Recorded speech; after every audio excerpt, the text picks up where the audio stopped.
All right. Hi, I'm Megan McIntyre. And I'm Maggie Fernandes. And we have been doing work for the last, I would say, year and a half on generative AI refusal, what that means, and how that's connected to the things that we care about in writing studies, especially. But we think it's pretty widely applicable to English and the humanities more generally. And so that's sort of the perspective we're coming from. Today, we're going to talk about how we think about hype, hope, and generative AI, especially in the face of techno-oligarchy and the sort of current state of things, let's say. The current state of things, and also just generally the widespread big tech push for the inclusion of generative AI tools in higher education broadly. So let's get this started. So we call this GenAI refusal tools for evaluating hype under tech oligarchy. Well, I want to go to the next slide. All right, and if you want to have the slides in front of your eyeballs, you can go to this bit.ly. GAI refusal is how that is parsed, or at least what I was thinking when I made the bit.ly link. All right, so before we sort of jump into what we want to talk about today, we wanted to offer a couple of notes on the kind of language we will be using and the kind of language we won't be using. So the first is we want to define refusal, and we're going to do that a little bit more in some coming slides, but just as a sort of baseline understanding. What we mean by generative AI refusal is an active choice to not use Gen AI when and where possible, right? We recognize that people's circumstances are different and that people's needs are different and people's ability to say no to particular things in their workplaces, for example, are different. But refusal is the active choice when and where you can to say no to using generative AI. And we're gonna talk about why, how, and in what circumstances throughout the talk today. Secondly, we will not be personifying generative AI because the technology is not a peer, it's not a person. It doesn't think, it doesn't reason. It is a matching machine, essentially.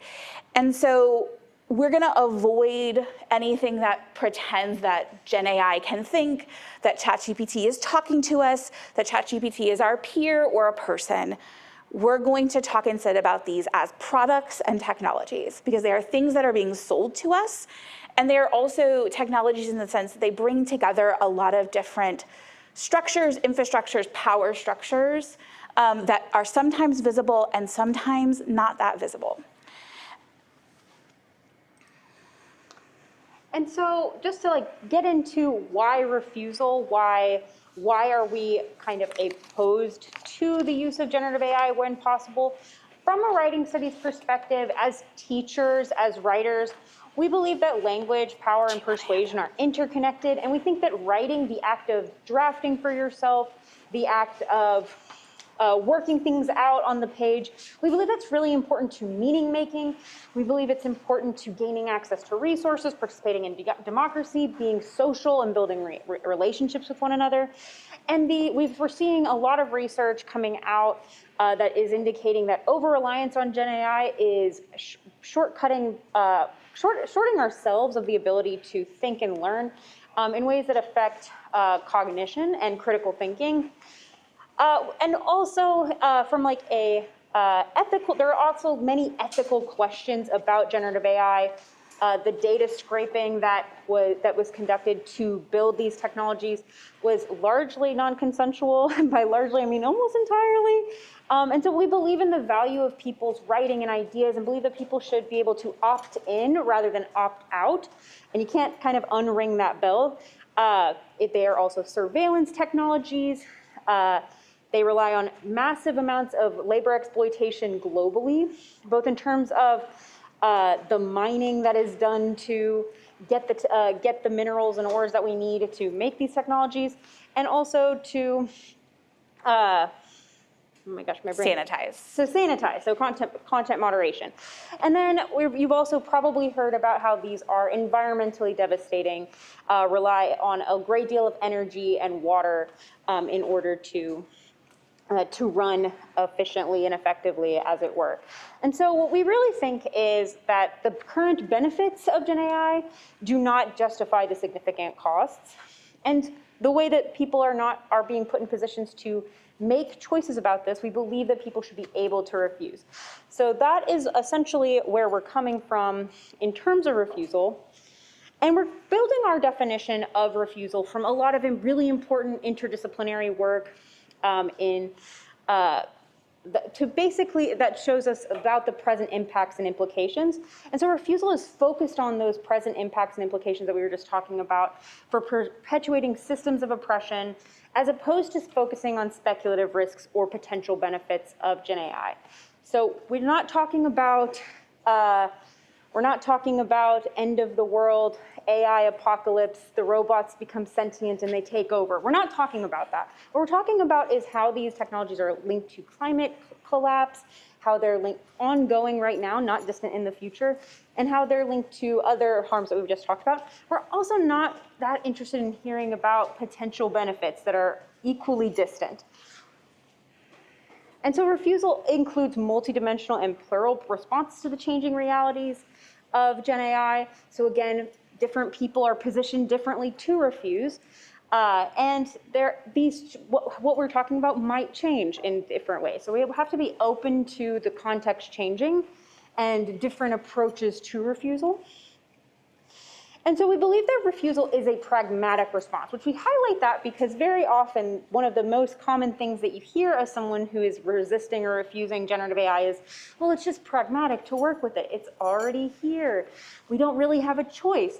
And we're trying to remind people that you do have agency about when and where you use technologies, even if it can feel really overwhelming. And toward that end, we believe that refusal is hope in the face of uncertainty, with the understanding that what we do in writing studies specifically and beyond matters. So when we're arguing for a refusal approach to writing studies, what we're saying is we believe that this approach can, one, reinforce writing studies approaches to teaching that will benefit students regardless of the context around generative AI. And also that it might influence how people interact with these technologies for the better. So the other thing we are thinking about is what's the opposite of refusal? And for us, it's not just about adoption, right? We recognize that there are some circumstances in which adoption is required of certain people, right? Someone has already made a decision and opt-out versus opt-in has been decided, and we are in a specific context or circumstance. What we think the opposite of refusal is, though, is AI hype. And so we want to spend a little bit of time talking about how we can recognize AI hype and what that looks like. So we start here.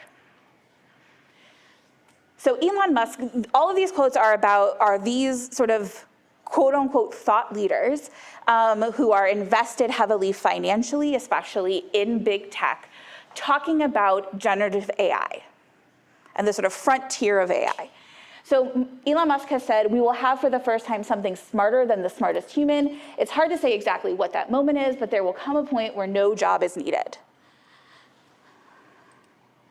Bill Gates said, generative AI has the potential to change the world in ways that we can't even imagine. It has the power to create new ideas, products, and services that will make our lives easier, more productive, and more creative. It also has the potential to solve some of the world's biggest problems, such as climate change, poverty, and disease.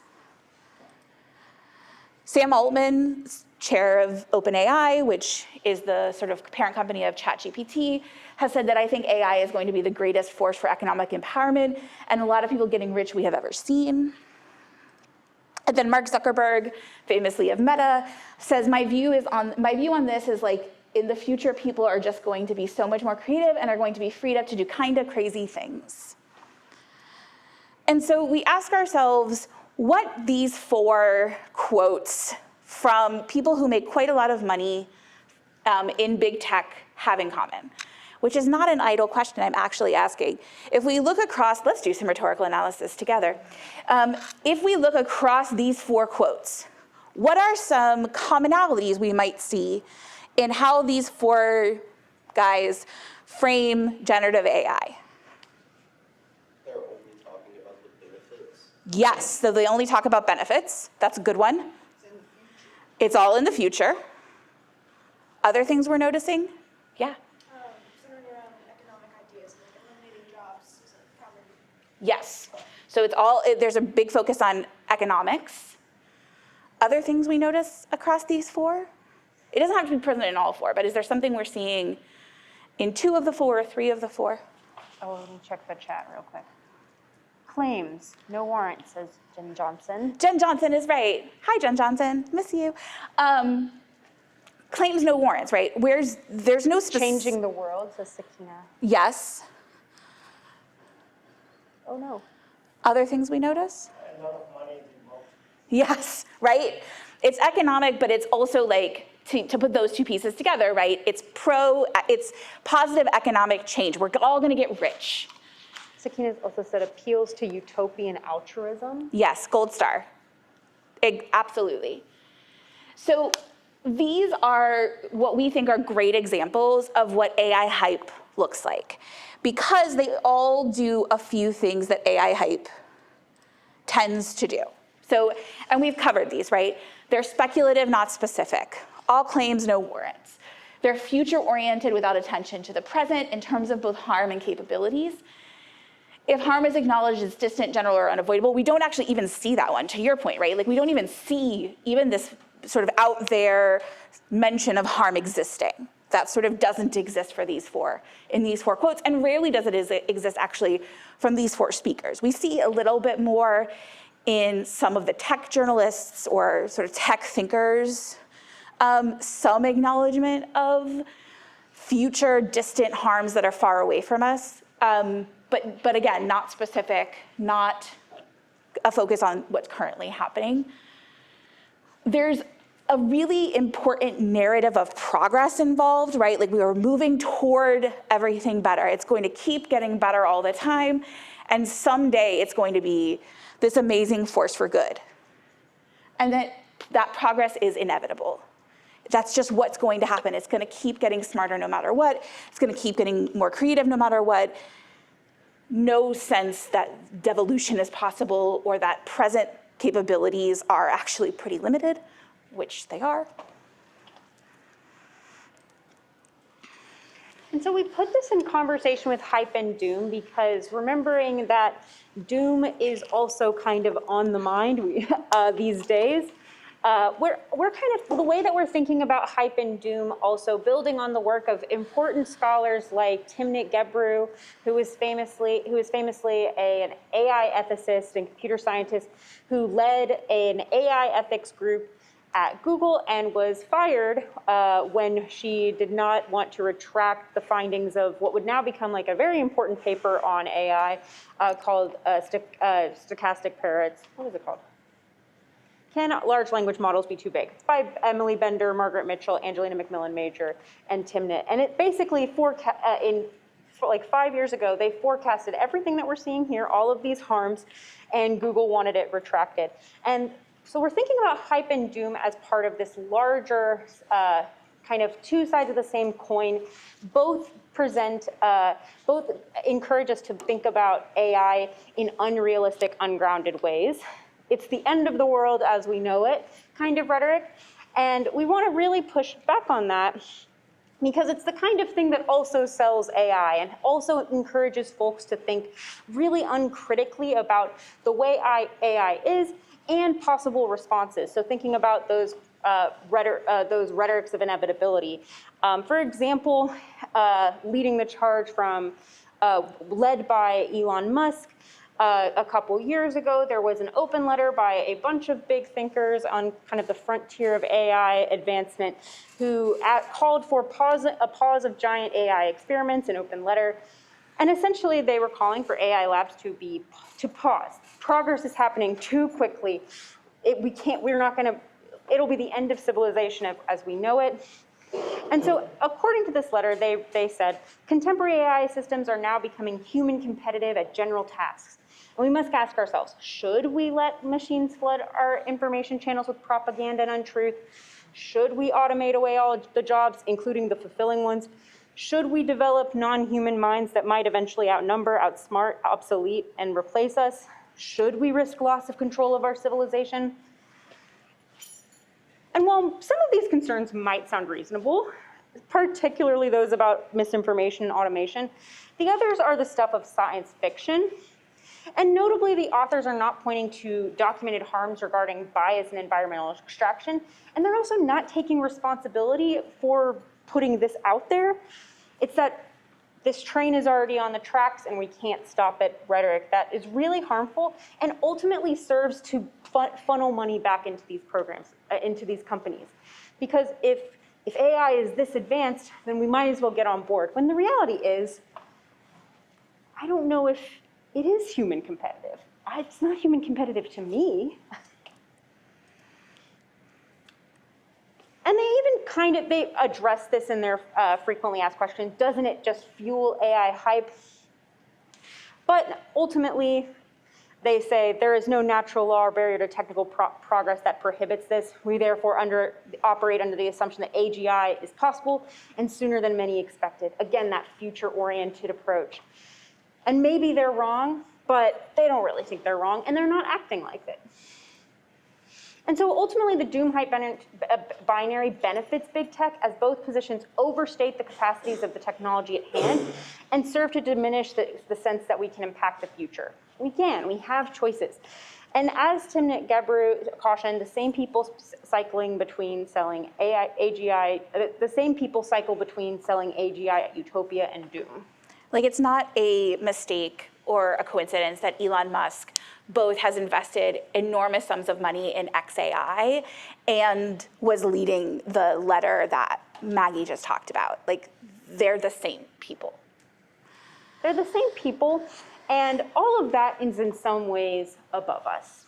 I can't control what Elon Musk does, and neither can you. And sometimes that can be really disempowering for folks who are curious. We call them refusal curious. It can feel a little bit like you're refusing the tides of time itself.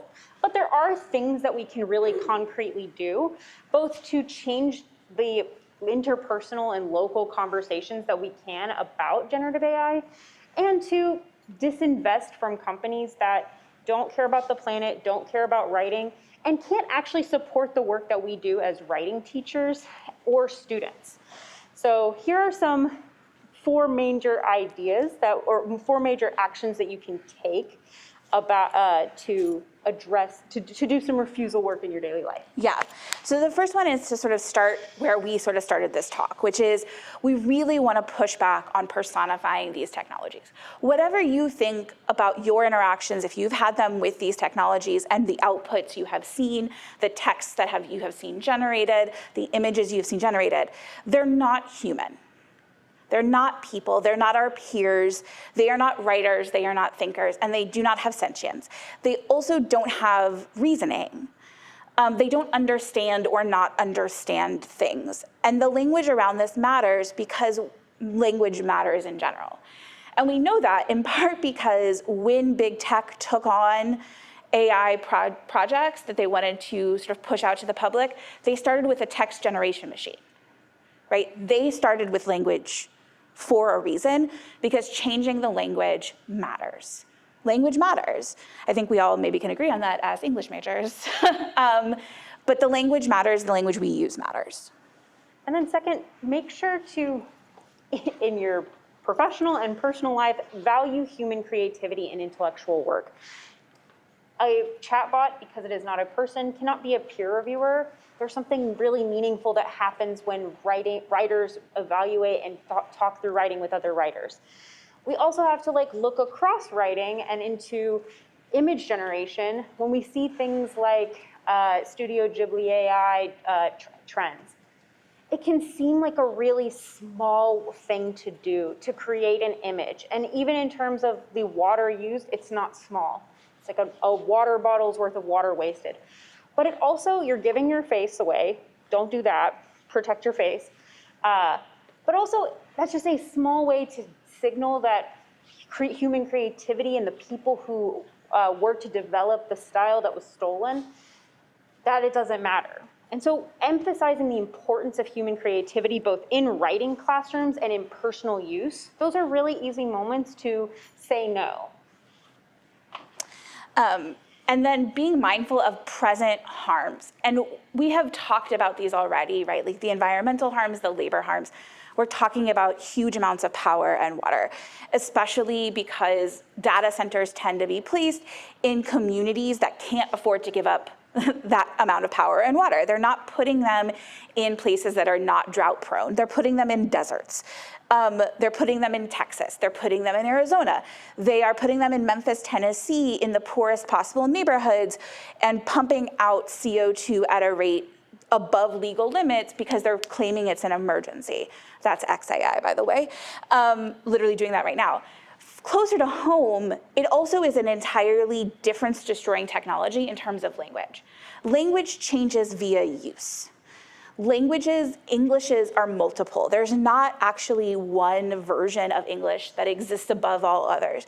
There are lots of versions of English that are impacted by our home languages and our home uses of English, right? Where we come from.